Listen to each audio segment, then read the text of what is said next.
বাংলাদেশে এখন যে সরকার চলছে তা আমাদের মমতা ব্যানার্জির সরকার, এমনই মন্তব্য করলেন ভারতের কেন্দ্রীয় প্রতিমন্ত্রী ও পশ্চিমবঙ্গ বিজেপির সভাপতি সুকান্ত মজুমদার। গত ২৭ অক্টোবর কেন্দ্রীয় স্বরাষ্ট্রমন্ত্রী অমিত শাহ কলকাতার সল্টলেকের এক অনুষ্ঠানে পশ্চিমবঙ্গে বিজেপির সদস্য সংগ্রহ অভিযানের ঘোষণা দেন। ওদিকে আসাম তিন দিক দিয়ে বাংলা, চারদিক দিয়ে বাংলার চারদিকে, বাংলাদেশটা বাদ দিয়ে ওখানে দিল্লির সরকার আছে, ছেড়ে দিল ওটা। এখন যে সরকার চলছে ওটা আমাদের মমতা ব্যানার্জির সরকার ওখানে।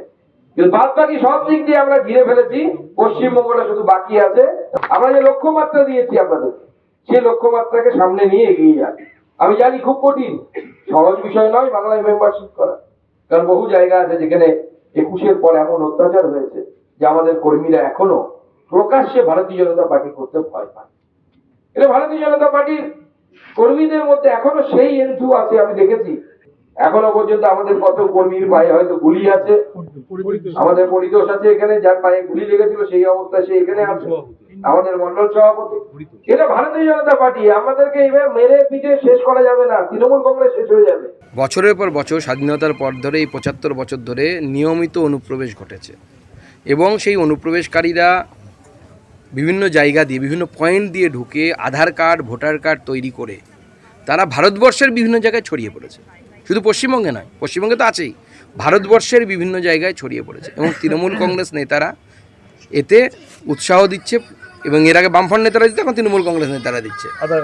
আধার কার্ড, ভোটার কার্ড এসব তৈরি করে নেওয়া। দক্ষিণ ২৪ পরগনা মৌসুমী দ্বীপে যান, আপনি আধার কার্ড তৈরি ফ্যাক্টরি পেয়ে যাবেন, সেখানেই পাবেন আপনি। তো আধার কার্ড চাইলেই পাওয়া যায়, ৬০০, ৭০০, ১০০০, ১৫০০ রেটের উপর নির্ভর করে। এইভাবে গোটা রাজ্যকে এই বর্তমানে পশ্চিমবঙ্গ সরকার গোটা দেশের যে ইন্টারনাল সিকিউরিটি, আন্তরিক সুরক্ষা বাংলায় যাকে বলে, তার জন্য পশ্চিমবঙ্গ বর্তমানে থ্রেট হয়ে উঠেছে, এর বিপদ হয়ে উঠেছে।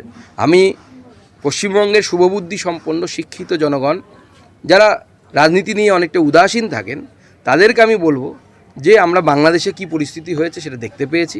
সেই ধরনের যেন পরিস্থিতি ভারতবর্ষে তৈরি না হয়, পশ্চিমবঙ্গে তৈরি না হয়, তার জন্য সকলের সচেষ্ট হওয়া উচিত, একটু সচেতন হওয়া উচিত। টাইলক্স টয়লেট ক্লিনার, যার অ্যান্টিব্যাকটেরিয়াল এজেন্ট টয়লেটের কোনায় কোনায় পৌঁছে ৯৯% জীবাণু ধ্বংস করে, টয়লেটের কঠিন দাগ ও দুর্গন্ধ দূর করে টয়লেটকে রাখে ক্লিন আর সুবাসিত। ক্লিন মানেই টাইলক্স।